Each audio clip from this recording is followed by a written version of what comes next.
Changing out the wheel bearing, I want you to hear what this one sounds like.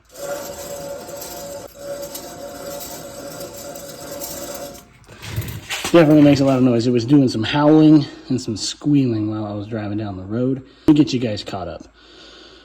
So what I did is, of course, 22 millimeter socket to take the wheel off.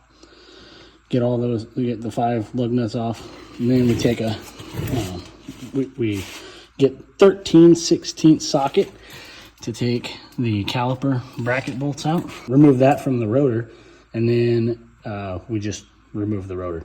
13/16 to remove the nut on the upper ball joint. Left it on a couple threads, beat the tar out of this spot here with a hammer so it'll drop down. Now I'm working on beating the tar out of this one here so that the lower will drop off the knuckle.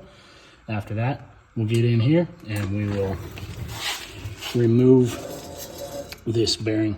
What I've decided to do is remove the knuckle from the upper ball joint, so it's hanging still on the lower ball joint. That gives me great access to these 3 13/16 bolts so that I can remove the bearing. Oh, I also removed a tie rod end. Then I'm going to put the new bearing on in this same orientation. Then I'll get it off of the lower ball joint. That way I can torque it and everything while it's in location, and I don't have to fight keeping it in place. Wheel bearing came out pretty easily. Again, it was 3 13/16 bolts came out. I'm going to clean the surface up inside and out, put some anti-seize on there. The shield comes off with it, so make sure that you put the shield back in the correct orientation with the speed cable going through that portion right there. It wraps around the front and goes out to the back. It should sound like.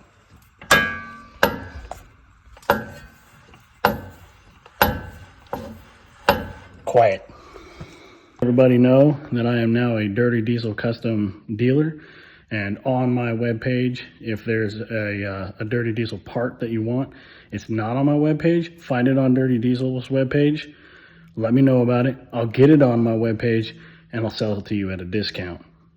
Just looking for a little bit of help on what everybody wants to see on the webpage.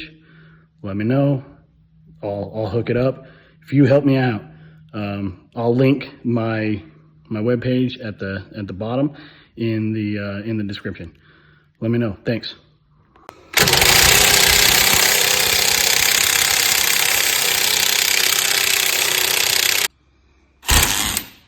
After you get ball joints back in, I just got the nuts on here so I don't lose them.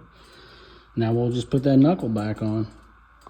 We'll torque these 3 bolts down to 134 foot-pounds. Okay, we want to get everything torqued up. Upper ball joint, 26 foot-pounds, and then an additional 180 degrees. Tie rod end is 30 foot-pounds, an additional 90 degrees. Lower ball joint nut is 40 foot-pounds and an additional 90 degrees. Don't forget to route your ABS wire. Goes around the front to the back. It's got a Christmas tree holder right there. Holds in here. There's another Christmas tree holder there. The connector is behind here where you can see this Christmas tree holder here. Make sure you lock that red tab.